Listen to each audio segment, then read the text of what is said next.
This is a continuation of the previous section of resorption in semiconductors. Section 2.3.4, resorption by carrier bound to shallow donors and acceptors. By introducing shallow impurities, we can modulate the electrical and optical properties in semiconductors.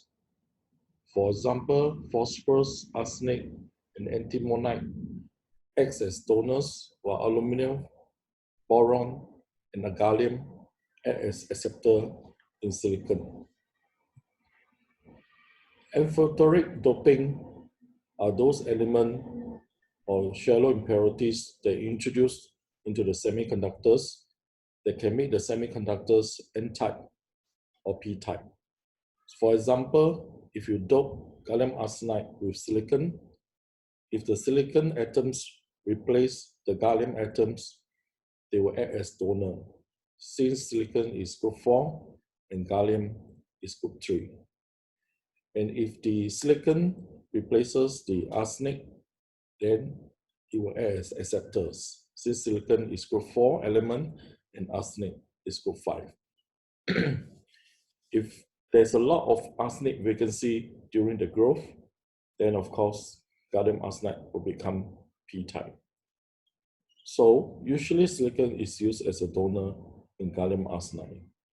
So after the growth, if you characterize the material and we realize that the gallium arsenide, for example, in this case, is a P-type, then you know that during the growth process, there's a lot of arsenic vacancy. Replacing atoms with atoms in the semiconductors for shallow impurities, you would like the shallow impurities to have similar size and similar crystal structure as the host atom. And of course, the ionization energy of these shallow impurities cannot be too deep into the band gap. Otherwise, it becomes too difficult to excite it to the conduction band or valence band. During your undergraduate day, you will study that, for example, boron is a P-type dopant in silicon, especially for silicon integrated circuit production. And because boron is chosen, it diffuses at the rate that makes the junction depth easily controllable. Sometimes we'll use phosphorus as N-type dopant in silicon because for bulk doping of silicon wafer. Arsenic is used in the diffusion junction because it diffuses more slowly than phosphorus and thus is more controllable. If you use antimony as an N-type dopant, it has a small diffusion coefficient and its diffusivity is similar to arsenic and is basically based on substitutional because the size of the antimony is similar to the host atom. So there's no interstitial site. Sometimes antimony is used in the VLSI instead of arsenic. Now, shallow donors and acceptors in semiconductors behave somewhat like hydrogen atom embedded in solid. It's well known that a hydrogen atom can absorb electromagnetic radiation while the electronic transition between its quantized level. So if you look at this figure in Prof. O lecture 3, this shows the hydrogen atom and they show a series of sharp absorption lines. Okay, like Lyman, Palmer, and Paschen series in the spectra of this atomic hydrogen. So by analogy with hydrogen atom, we expect the dopant transition in semiconductors to obey the similar selection rule similar to those in the hydrogen atom. So this shows the N-type semiconductors, basically the donor in the semiconductors, n equals to 1 is the ground state, n equals to 3, n equals to 4 are the excited state. So we can make a transition from n equals to 1 to n equals to 2, or n equals to 3, or n equals to 1 to n equals to 3, or n equals to 1 to n equals to 4, or n equals to 1 all the way to the continuum, which is the near the band H of the conduction band. Usually, the ionization energy will take from n equals to 1 to the band H of the conduction band.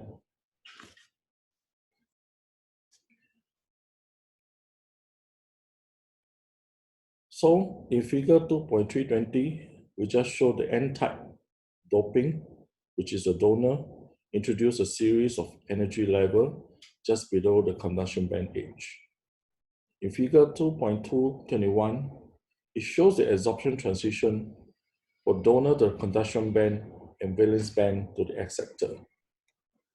So in this figure, you can have a transition from the donor level to the conduction band or the acceptor level to the valence band.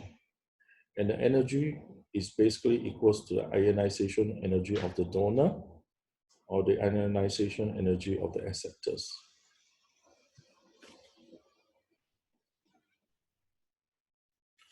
So this ionization energy of the dopant has been discussed in Prof. Wu's course, and that is equals to 13.6 EV, which is the Rayleigh energy over 1 over n squared, where n range from 1, 2, 3 as an integer. And that is the ionization of the hydrogen atom. In the calculation of this ionization energy, there's this factor A0. This A0 is 0.053 nanometer, which is the radius of the lowest orbit of the electron around the hydrogen nucleus. So you expect the hydrogen, okay, basically orbiting around the hydrogen nucleus, and that is your lowest orbit or the smallest orbit. And sometimes we call this the ball radius.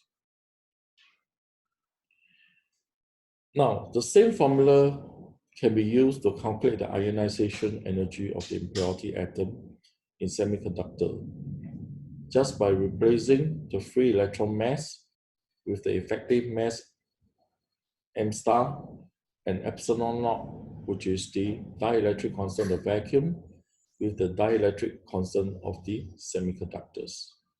Then you can rewrite your donor ionization energy that involve the effective mass over epsilon r squared.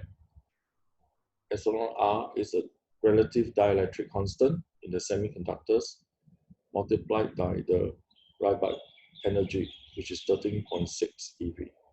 Similarly, for the acceptor ionization energy, you involve the whole effective mass.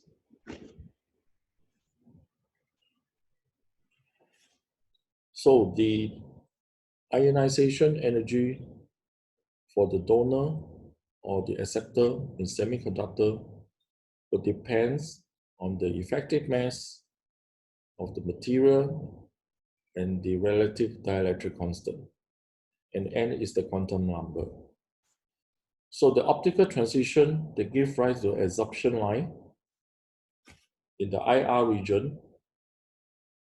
IR region is because the donor and the conduction band separation is in the range of the IR wavelength, similarly for the acceptor and the valence band. So this transition, okay, basically is the optical transition. You can come in with a photon energy to excite n equals to 1 all the way to the conduction band. So that is the optical transition energy. And n is, of course, the quantum number of the final impurity.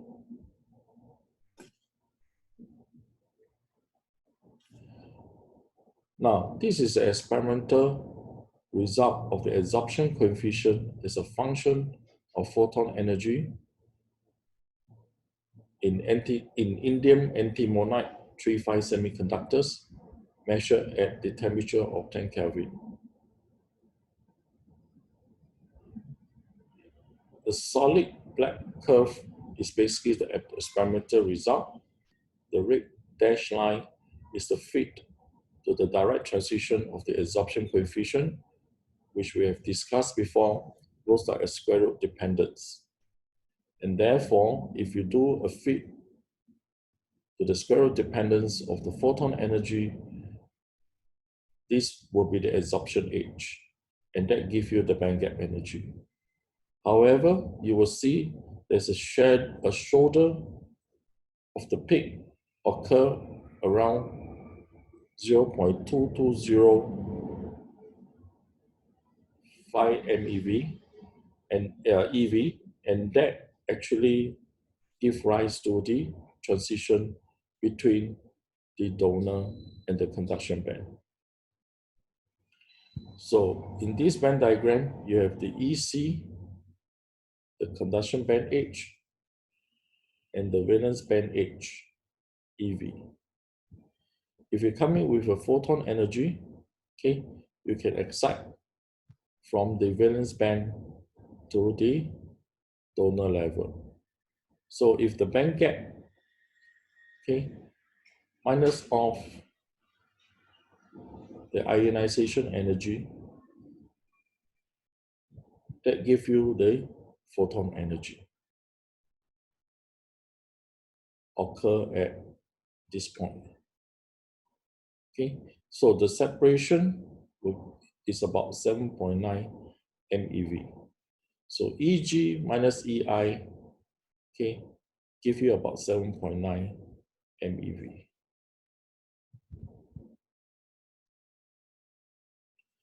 And if you know the band gap, you know the position of this photon energy is 2.225 eV. You can measure the ionization energy from this optical absorption experiment.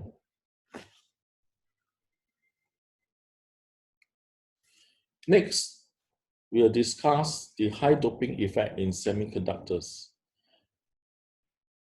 At very high doping, many characteristics of the semiconductor changes. For example, you expect there's a change in the impurity ionization energy, and the effect is called the Mott transition. You expect there's a change in the density of state near the band edge. There's the band tailing effect. You expect there's a change in the fundamental absorption edge. That is due to the Bernstein mode shift.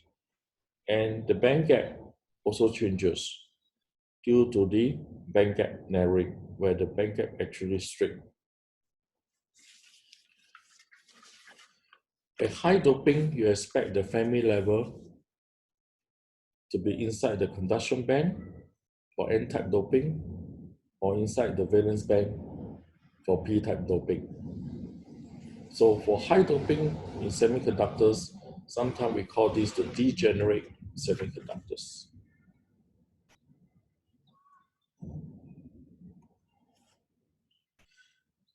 Let us discuss the case for the donor impurity level at low, medium, and high doping concentration. So basically, the donor are randomly doped in the semiconductor. And this shows the band diagram, E as a function of K. So this is the conduction band. This is the impurity level. This is a plot of the EK diagram. This is a plot of the energy as a function of space. So this is a spatial diagram. We define ND as a donor concentration, and NC is the critical concentration.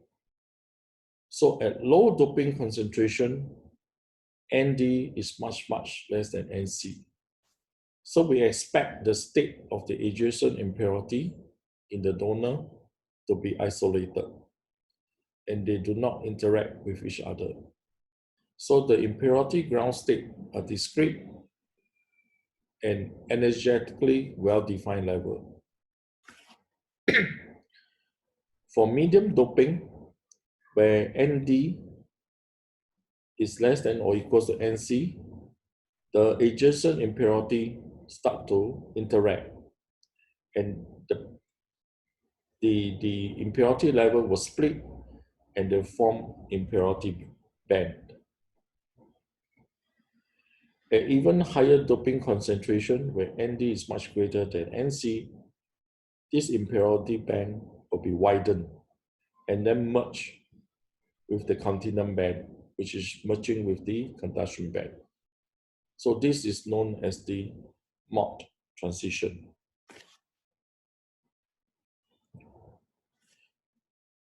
Now, between A and B, that is between the low doping and medium doping concentration,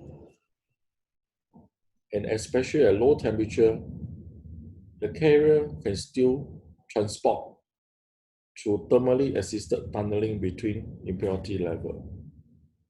Especially at low temperature, you do not expect the carrier to be very energetic.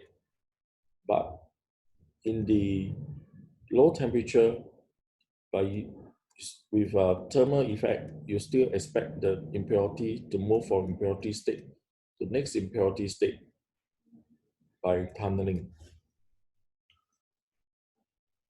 Now, for impurity conduction, for medium doping concentration, the impurity can move inside this impurity band without entering the conduction band. For low doping concentration,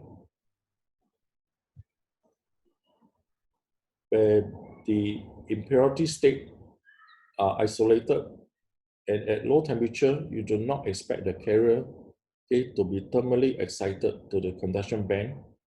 However, you can expect the carrier to hop from one impurity state to another impurity state. So this is known as the hopping conduction. Now the impurity bandwidth is defined as follows. E squared over 4 pi epsilon. Epsilon is the dielectric constant of the semiconductor and goes like a cube root of ND. So the impurity band will depend on the doping concentration, goes like a cube root. So for Mott transition, which is a very high doping concentration,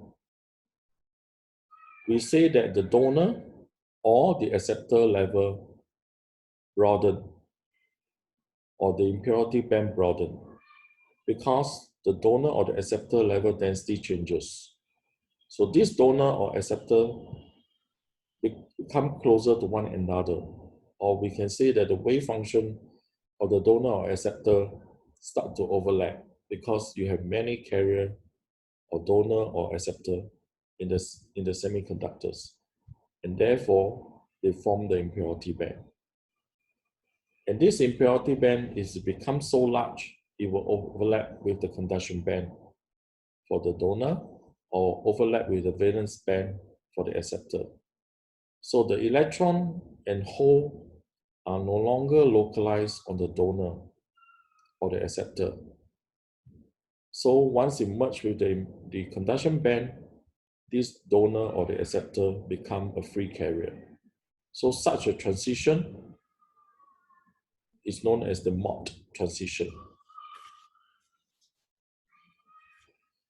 So Mott transition can occur at the impurity concentration where the distance between the impurity become comparable to the bore radius of the impurity.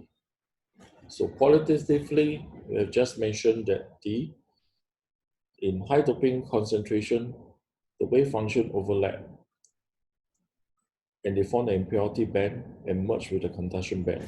So quantitatively, we have to find a way to measure this Mott transition, or so-called the critical concentration. So we have defined the critical concentration, NC here. So exactly what is this critical concentration? So quantitatively, we will need to have this measured quantity. And it can be shown that the Bohr orbital of the impurity level overlap, okay, between one or two or three neighboring impurity. So basically, the impurity state overlap with each other, and it can be found that this Bohr criteria, okay, can be derived through some equations, what we shall just quote here. AB star is the Bohr radius, NC is the critical concentration, goes like a cube rope, and is approximately to be about 0.24. So for example, if the effective Bohr radius is about 103 Armstrong in gallium arsenide, if you plug in this value, you can find the critical concentration where the Mach transition occur. I will just quote the result for the Bohr radius. The Bohr radius for donor, since let's say in this case we are doping the semiconductor with N-type, so this is free electron mass, relative dielectric constant of the semiconductors, and this is the Bohr radius of the hydrogen atoms. This is the effective mass of the donor. So in donor, we will take the electron effective mass of the donor to be approximately equals to the electron effective mass of the gallium arsenide. We will come back to this equation again when we discuss the Bohr radius in acetone. So electron, the lowest orbit of the hydrogen atom has Bohr radius. So we are expressing the Bohr radius for the electron around the donor in terms of the hydrogen Bohr radius.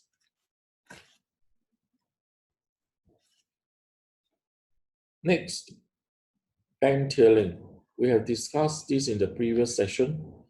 If you randomly dope the impurity in the semiconductor, especially a high doping, you expect to have potential fluctuation of the band edge.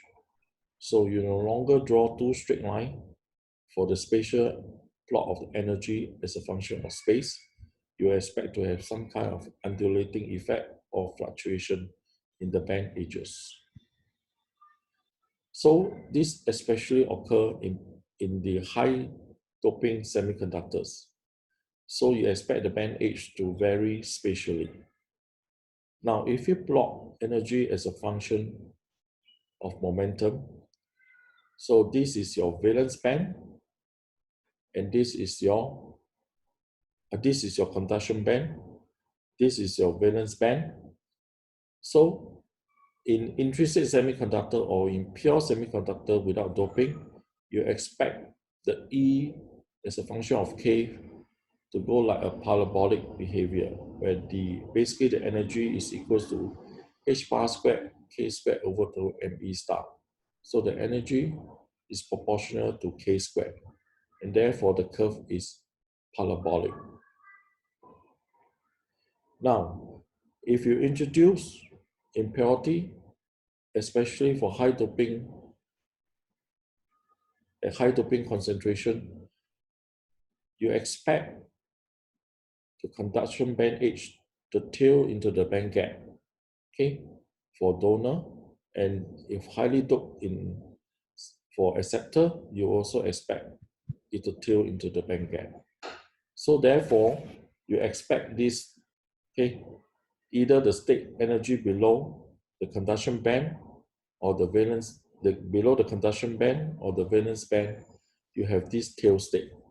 So this tail state actually changes the density of state in the vicinity of the band edges, because for pure semiconductors, you expect the band edges to behave like a parabolic band.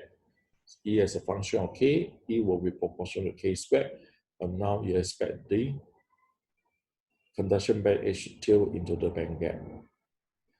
So you expect the absorption, okay, in the semiconductor, you can excite, let's say if you dope heavily with N-type, you can excite from the top of valence band, okay, instead all the way to this conduction band edge, you have available state in the band gap. So your absorption edge will appear lower than the actual fundamental absorption edge. So that is the band tailing effect. Next, Bernstein mode shift. Now, this is the plot of a direct band gap semiconductors. Conduction band, valence band, this is the band gap energy.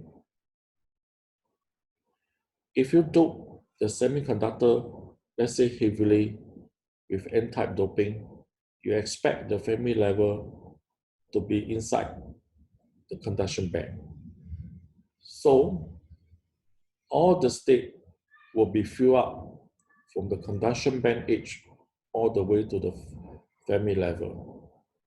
And we have previously defined, if you measure from the conduction band edge to the Fermi level or the electron at this level, then this is the electronic energy or the electron energy. And if you measure from the top of valence band downwards, that is your whole energy. If you come in with a photon energy to excite the electron near the top of the valence band to near the bottom of the conduction band, you will have to overcome the electron energy of this delta level because the state below here are all filled with electron. So you can't excite the electron from the conduction band, let's say, to here. So you have to excite all the way at least above the Fermi level. Because below the Fermi level, all the states are filled. So only the state above the Fermi level are empty. So you expect the electron to make a transition, okay, from near the top of valence band to near the bottom of conduction band above the Fermi level. So how does this translate to the absorption edge changes in the absorption experiment? Okay, first let us redefine the Bernstein mode shift. Okay, basically Bernstein mode shift sometimes is also known as band filling because you fill the conduction band edge up to the Fermi level in the heavily doped semiconductor. So your Fermi level goes inside the conduction band, or sometimes we call these degenerate semiconductors. This figure is the band diagram without doping. This figure is the band diagram that with N-type doping. Fermi level inside the conduction band. So this is degenerate semiconductors. So Bernstein mode shift is defined as the difference between the effective absorption edge and the fundamental gap of the material. So what is effective absorption edge? So the effective absorption edge is EG, and that is defined to be from here, near the top of valence band, to the Fermi level. So that is the EG. So EG minus the band gap, okay, that gives you the electronic energy plus the whole energy. That gives you the quantity for the Bernstein mode shift. So EG minus EG naught will be the electronic energy plus the whole energy. Now the electronic energy is h bar squared, k squared over 2me star. However, this k is a special k. We call that kf the Fermi wave vector, which was introduced in Prof. lecture notes. Whole energy, again, h bar squared, k squared over 2mh star. The k here, again, is the Fermi wave vector. So if you factor out h bar squared k squared over 2 me star, you can rewrite your equation in this form.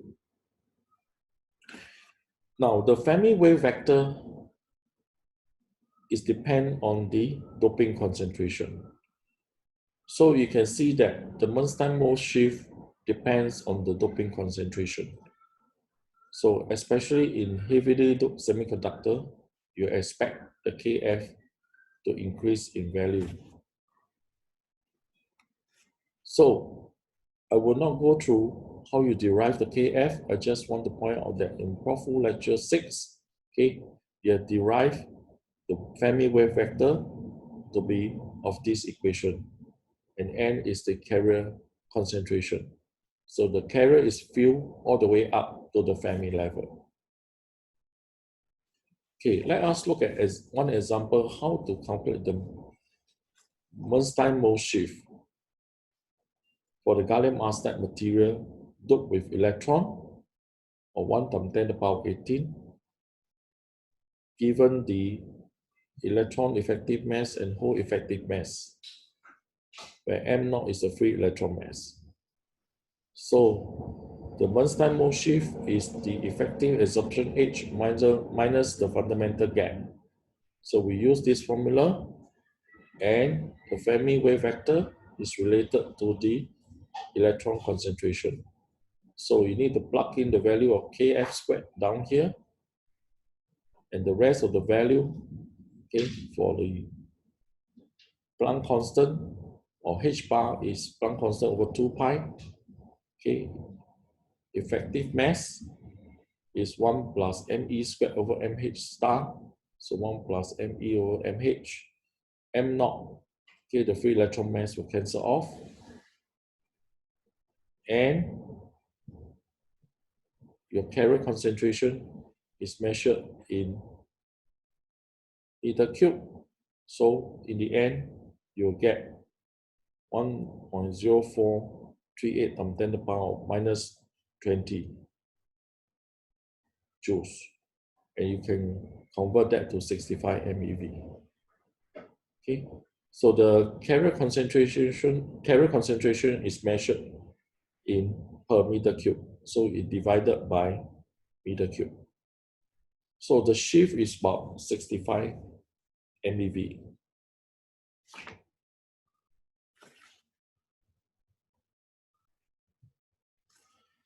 Now, next, apart from the Bernstein mode shift, there's also another effect called the band gap narrowing.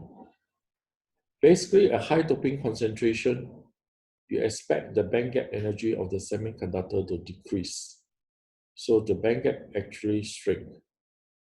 And how does it shrink? It increase in the energy of the valence band maximum and decrease in the energy of the conduction band minimum. Now, this magnitude of reduction in the band gap actually increases with doping concentration.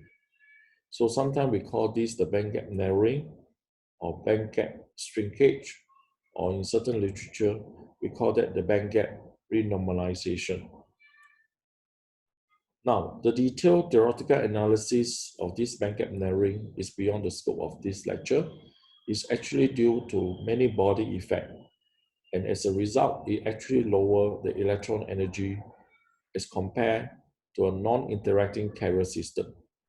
Non-interacting carrier system, that means especially in very pure semiconductor, the carrier will not interact with each other. So many body effect describe the interaction of free carrier because in high doping concentration, the carrier are so close to each other, okay, that you can have electron and electron interact with each other, or you can have hole to hole interact with each other, electron and hole, or electron and donor, or hole and acceptor interaction. Okay, so such an interaction become important, especially when carrier to carrier distance become very small, because you dope the semiconductor so heavily, you have many carriers, and so the carrier distance between each other is small. So we have Bernstein mode shift that actually shift the absorption edge, and then at the same time you have band gap shrinkage. So it looks like this is a two competing effect. So let us look at the band diagram. This is the conduction band minimum. This is the valence band maximum. This is the band gap. Okay. First, you feel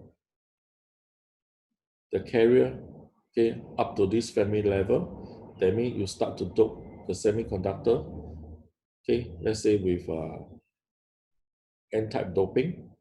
Then you expect to have Bernstein mode shift. Okay, let us ignore the valence band. So the band gap itself, okay, now will plus this delta due to Bernstein mode shift. So that will be Eg naught plus delta E Bernstein mode shift. So the absorption, the fundamental absorption H, okay, in pure semiconductor will be just the band gap. But if you dope heavily with semiconductor of N-type, now your effective absorption H changes. So we become Eg naught plus this delta.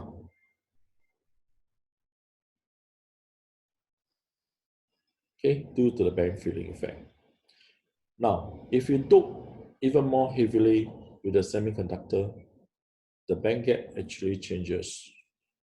So the band gap actually shrink.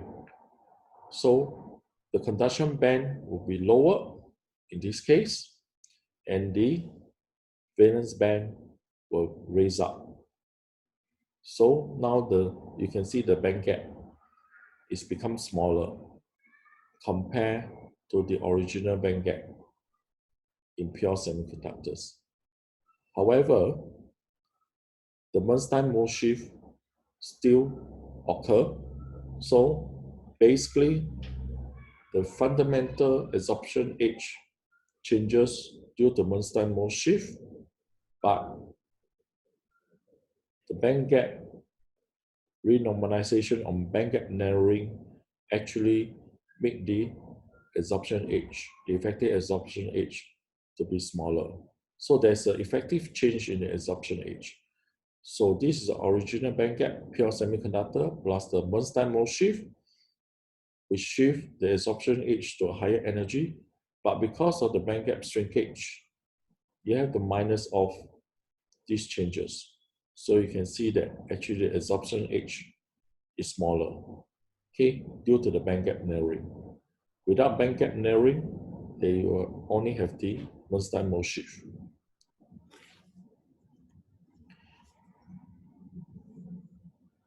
Now, this is an experimental result, okay, of the band gap energy of an indium oxide. It's a function of the carrier density. So the band gap is measured in electron volt EV. The carrier density is measured, okay, per cm cube times 10 to the power 19.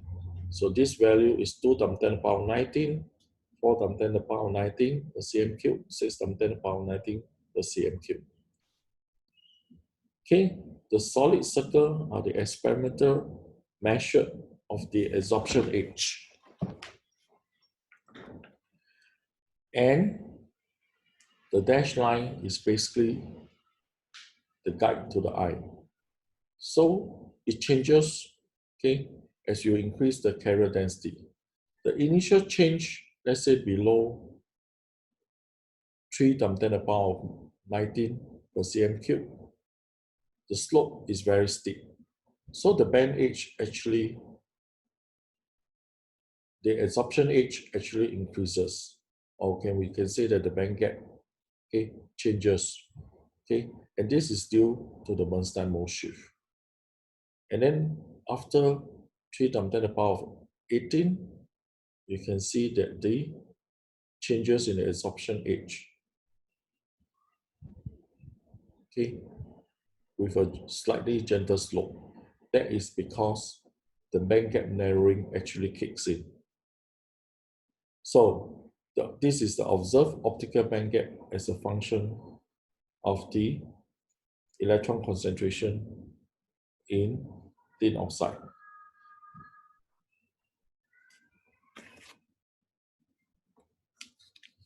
So we expect to have a competition mechanism between the Bernstein mode shift and the band gap narrowing. The Bernstein mode shift called the absorption curve to shift to higher energy. We call that the blue shift because it shifts to a shorter wavelength. The band gap narrowing causes the absorption curve to shift to a lower energy. And sometimes we call that the red shift. It shifts to the longer wavelength because the blue wavelength is shorter than the red wavelength. So sometimes we just call it the blue shift and the red shift.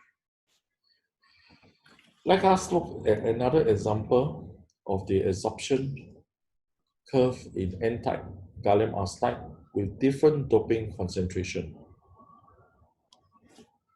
So this is the absorption coefficient as a function of the photon energy.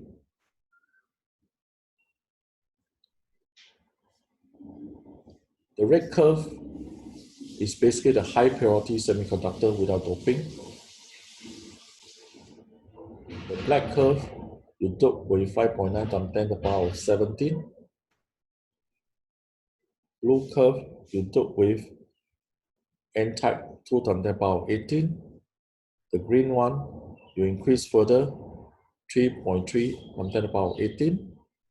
And then the orange one, 6.7 times 10 to the power of 18.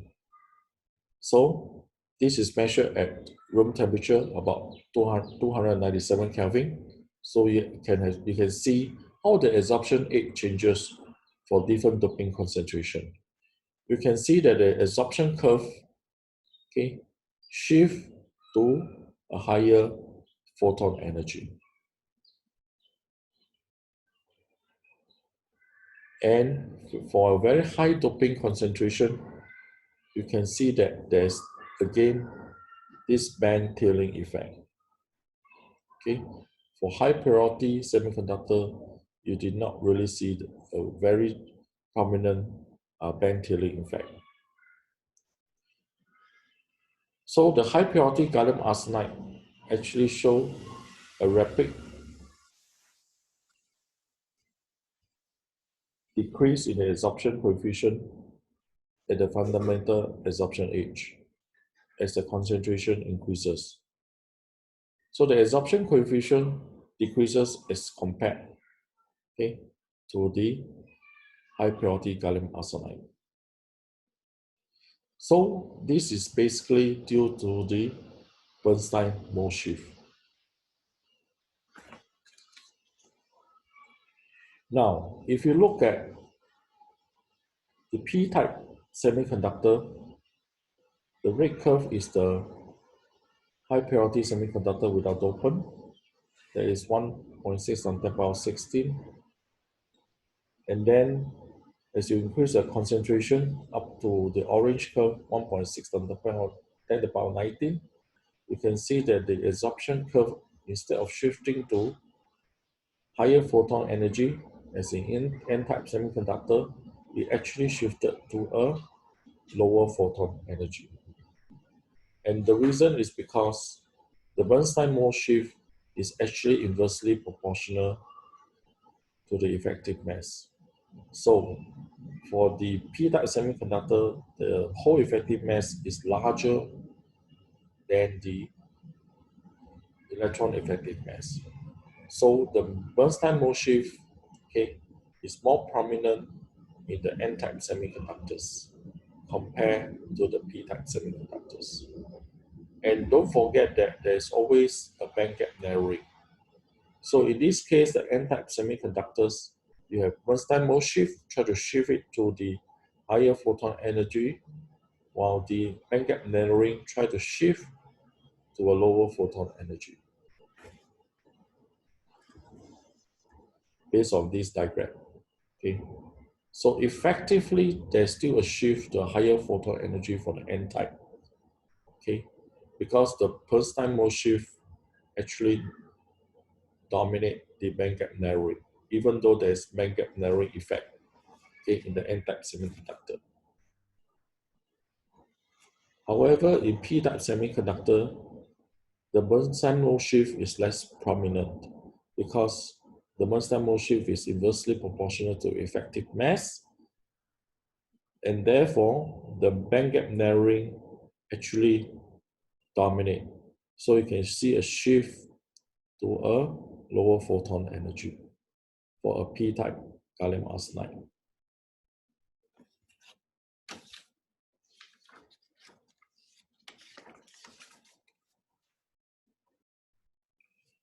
Okay, we shall stop here. The next session will be on radiative transition in semiconductors.